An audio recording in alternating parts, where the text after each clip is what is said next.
کہ فرمایا کہ آپ صلی اللہ علیہ وسلم کے انتقال کے بعد وما محمد الا رسول قد خلت من قبلہ الرسل کی تفسیر مجھے سمجھ میں آئی حضرت ابوبکر رضی اللہ تعالیٰ عنہ کی بنیاد پر، جبکہ حضرت عمر رضی اللہ تعالیٰ عنہ کے بارے میں آپ صلی اللہ علیہ وسلم نے فرمایا اگر میرے بعد کوئی نبی ہوتے تو عمر ہوتے۔ مشورے میں کئی آیتیں نازل ہوئی مشورے کی بنیاد پر، ان کی جو چاہت تھی اس چاہت کی بنیاد پر اللہ تبارک و تعالیٰ نے کئی آیتیں نازل کی، لیکن ان آیتوں کا نزول اور فہم شریعت کی، اس کے باوجود انسان ہے، کہیں ایسا ہو سکتا ہے کہ اسے نہ معلوم ہو، اپنے لا علمی کا اقرار کر لے۔ لیکن آج کا جو زمانہ چل رہا ہے، جو آج کی نسلیں چل رہی ہیں، ان نسلوں میں لا علمی کا اقرار کر لینا، مان لینا، یہ عیب شمار ہوتا ہے۔ میں نے کہا میں جانتا ہوں، حد تو یہ ہو جاتی ہے کہ ایک بندہ کھڑا ہو کر ایک عالم وقت کو مشورہ دینا شروع کر دیتا، بتانے لگتا ہے کہ یہ بات جو آپ نے کہی بالکل غلط ہے۔ آپ کو کیسے معلوم؟ میں نے سنا۔ آپ دیکھیں قرآن کریم کا کوئی نظریہ ایسا ہے کہ میں نے سنا ہے، میں اس کو ٹوک رہا ہوں، کس کو؟ جو پڑھا ہے، جو جانتا ہے۔ کس جگہ پر آ کر ہم کھڑے ہو گئے ہیں؟ جہالت کے کس جگہ پر؟ جہاں پر اللہ تبارک و تعالیٰ نے فرمایا تھا وَإِذَا خَاطَبَهُمُ الْجَاهِلُونَ قَالُوا سَلَامًا۔ مناظرہ جو ہوتا ہے کہ بات کہی جائے اس کا انکار کر دیا جائے، اسے مناظرہ کہا جاتا ہے، بلا دلیل انکار کر دیا جائے۔ اللہ تبارک و تعالیٰ نے فرمایا ایسے لوگوں کو سمجھائے نہیں بلکہ ان سے سلام کریں، ان سے دور ہو جائیں۔ یہ زمانہ ہے وَإِذَا خَاطَبَهُمُ الْجَاهِلُونَ قَالُوا سَلَامًا والا وقت ہے کہ آپ کسی کو بتائیں گے وہ نہیں مانے گا۔ ایک اور عبادت اس عشرے کے اندر شروع ہوتی ہے، 9 ذی الحجہ سے شروع ہوگی، تکبیر تشریق۔ اس کے بارے میں ہمیشہ اس مسجد کے اندر اختلاف ہوتا ہے۔ ایک واضح بات کو بیان کر رہا ہوں، آپ اپنے دل پر نہ لیں جن کا اعتراض ہوگا، جن کا اختلاف ہوگا۔ کچھ چیزیں ایسی ہیں جن چیزوں کے بارے میں رواج بھی چلتا ہے اور شریعت بھی چلتی ہے۔ شریعت کا تعلق رواج سے نہیں ہے۔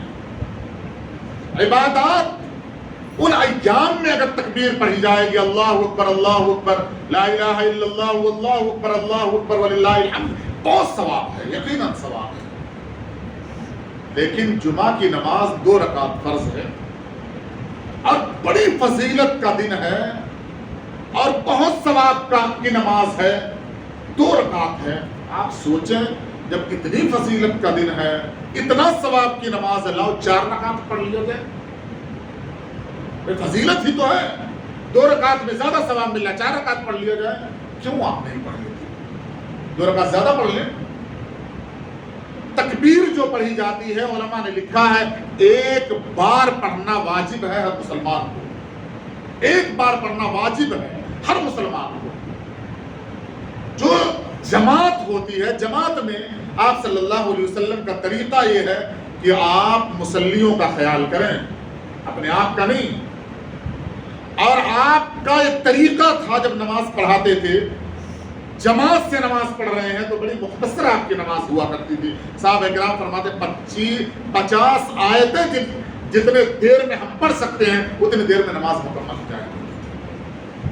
اور حضرت عائشہ رضی اللہ تعالیٰ عنہ فرماتی ہے جب نفل ہوتی تھی تو ایسا لگتا تھا روح پرواز کر گئی سجدے میں، یعنی ایسا محسوس ہوتا تھا کہ آپ صلی اللہ علیہ وسلم وفات پا گئے، سجدے سے نہیں اٹھ رہے ہیں، تنہا نماز پڑھنے کی کیفیت۔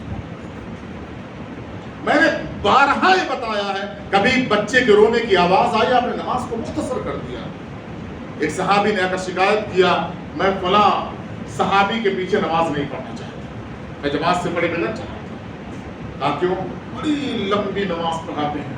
انہیں بلایا صلی اللہ علیہ وسلم نے اور فرمایا کیا تم چاہتے ہو کہ لوگ نماز سے دور ہو جائیں؟ اگر نماز پڑھاؤ تو یاد رکھو تمہارے پیچھے کوئی بوڑھا ہوگا، کوئی بیمار ہوگا، کوئی مسافر ہوگا، کوئی بچہ ہوگا، ان تمام لوگوں کی رعایت کرتے ہوئے اگر تم نماز پڑھا سکتے ہو تو نماز پڑھاؤ، اور نہ نماز پڑھانے کی کوئی ضرورت نہیں ہے، کہیں ایسا نہ ہو تمہاری نماز کی وجہ سے لوگ نماز سے دور ہو جائیں۔ تو تکبیر جو پڑھی جائے گی 1 بار واجب ہے، آپ 3 بار پڑھو 10 بار پڑھو، 3 بار پڑھو، لیکن امام کو اپنے تابع بنا لیا جائے، یہ کون سی شریعت ہے؟ آپ نیت کرتے ہیں کہ میں نماز پڑھ رہا ہوں ظہر کی نماز 4 رکعت پیچھے اس امام کے، ایسا لگتا ہے کہ آپ کو سمجھ میں نہیں آتا، آپ سمجھتے ہیں پیچھے پڑ جانا ہے، پیچھے کا مطلب اس امام کے پیچھے پڑ جانا، جو کرے گا اس کی مخالفت کریں گے، یہ نیت کا مطلب نہیں ہے، آپ اس کی اتباع کر رہے ہیں، پیچھے کا مطلب اتباع کرنا نہ کہ پیچھے پڑ جانا۔ نیتوں کو درست کریں اور سوچیں، کچھ اپنی عقل کا استعمال کریں کہ اگر کوئی عالم کوئی کام کر رہا ہے تو کوئی دلیل ہوگی، کوئی دلیل نہ ہو وہ کرنے لگے، آپ اپنی بات کو اس کے اوپر تھوپنے لگے، اس کا مطلب آپ امام بننا چاہیں تو آپ امام بنیں، اسے مقتدی بنا لیں تاکہ وہ آپ کی اتباع کرنے لگے۔ اتباع اس کی جاتی ہے جس کے پاس اس کا علم ہو۔ ڈاکٹر کے پاس میں جاتا ہوں، کبھی اس کو جب وہ ڈاکٹر دوا لکھتا ہے کبھی مشورہ نہیں دیتا ہوں، یہ 3 دوائیں کیوں بھائی، شریعت میں کہا گیا آسانی پیدا کرو، ایک دوا لکھو، میں نے کبھی نہیں کہتا بھائی میری وہ فیلڈ نہیں ہے، میرا علم نہیں ہے، اسے پتا ہے کہ 2 دوائیں لکھی جائیں گی، 3 لکھی جائیں گی، 4 لکھی جائیں گی، یہ مولانا 4 دواؤں سے ٹھیک ہوں گے 2 دواؤں سے ٹھیک ہوں، اسے پتا۔ میں وہاں جا کر ادب و احترام سے بیٹھ کر اپنی پرچی لکھاؤں گا، اسے فیس دوں گا، اس کا شکر ادا کر کے چلا آؤں گا، اور آپ آئیں گے کسی عالم کے پاس، میرے ہی پاس نہیں، کسی عالم کے پاس، آپ اسے بتائیں گے کہ نماز کیسے پڑھائی جاتی ہے، ذکر کیسے کیا جاتا ہے، صفیں درست کیسے کروائی جاتی ہیں۔ کیا آپ کو اتنی تمیز نہیں ہے کہ جس چیز کے بارے میں آپ کو علم نہ ہو اس کا مشورہ دینا یہ شریعت اسلامیہ کے خلاف ہے؟ بات اگر کڑوی لگے گی تو معاف کیجیے گا، یہ تمام وہ چیزیں ہیں جو پورے طبقے امت مسلمہ میں چل رہی ہیں، اس سے گریز کریں، دور رہیں، اور دعا بھی کریں اللہ تبارک و تعالیٰ سے کہ اللہ عقل سلیم عطا فرمائے۔